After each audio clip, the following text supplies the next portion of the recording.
Good morning. Well, you've also are the author of Flight Guide for Success, Tips and Tactics for the Aspiring Airline Pilot. Yes, I put the book together from a number of published articles. We had been talking with pilots for a number of years about how to get into aviation, and I soon realized that the advice actually worked very well for anyone in any field, because it was really a case of telling people how to do for a living what you love to do anyway, and have somebody believe in you and help you along your road. You have a firm, Aviation Career Counseling, which has a web address of on the World Wide Web, aviationcareercounseling.com, which, of course, follows right at hand. That makes perfect sense, and people can tap into you as a resource through that. Yes, we offer a number of services. You can also get to the site using the name of my book, flightguideforsuccess.com. We try to help people at all levels get to their goal. We can do it through counseling. We can do it through the book. We can do it through referrals. The company was really formed to try to help people who were kind of stuck in that wasteland between having the basic training but not having the experience to get the job, and, of course, needing to have the experience but not having the opportunity to get the job to get the experience. So it's kind of an interesting catch-22. We also have a number of other things that are available. I do a fair amount of expert witness as well as public speaking and civic groups. So it's been a lot of fun kind of sharing the knowledge that I've gained over the years with now just past 31 years with a major airline, and kind of taking some of those ideas, which is probably the most highly intensive teamwork event that I know of, getting an airliner from A to B, and helping people apply that in their lives as well. Is this a good time to get into the airline industry? I know a lot of, I ran into an airline pilot the other day that talked about, the job security isn't what it once used to be.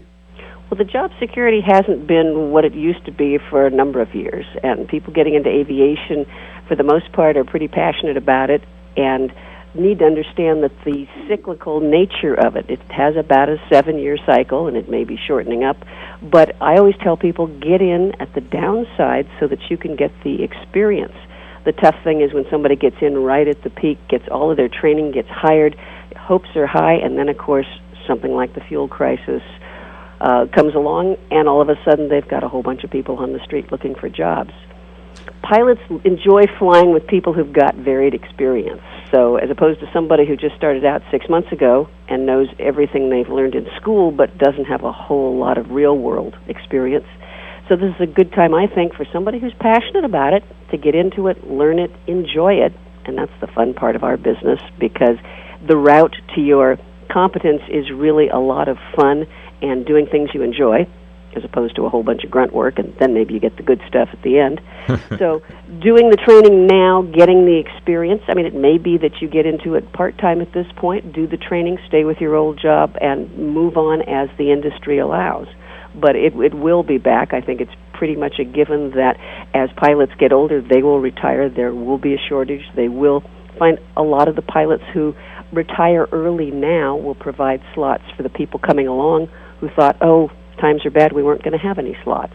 It's been within the last couple of weeks that we saw a story of and I don't remember which airline it was, but the pilots were basically told, look, you're going to start flying with less fuel, just so that we don't have to have it in the plane. We don't, hoping, I guess, to bring down the average fuel cost, as these planes fly. And they balked, and there's a part of me that says, you know what, I would balk too, because you don't want to be up there, and if something happens, are they flying? Is it going to be unsafe because they aren't carrying what would have been a normal fuel load? Definitely not. No pilot is going to risk his own life, and kind of unlike the doctor who does the operation, the pilot here is very directly involved. We're the first one to the scene of the crime, so to speak. Mm-hmm.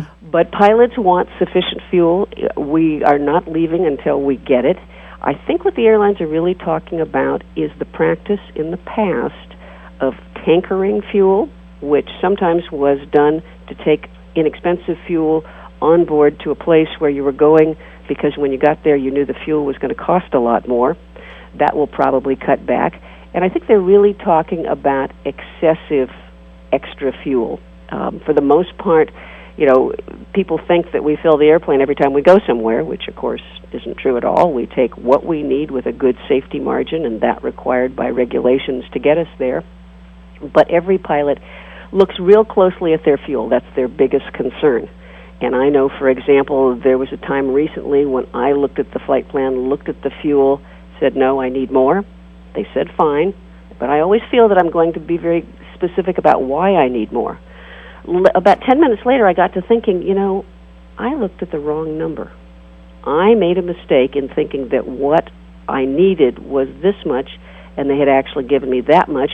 And I went back and I realized that they had fueled me correctly. They had given me enough. So I called them up and I said, cancel the extra. I don't need it. I made a mistake. I looked at the wrong number.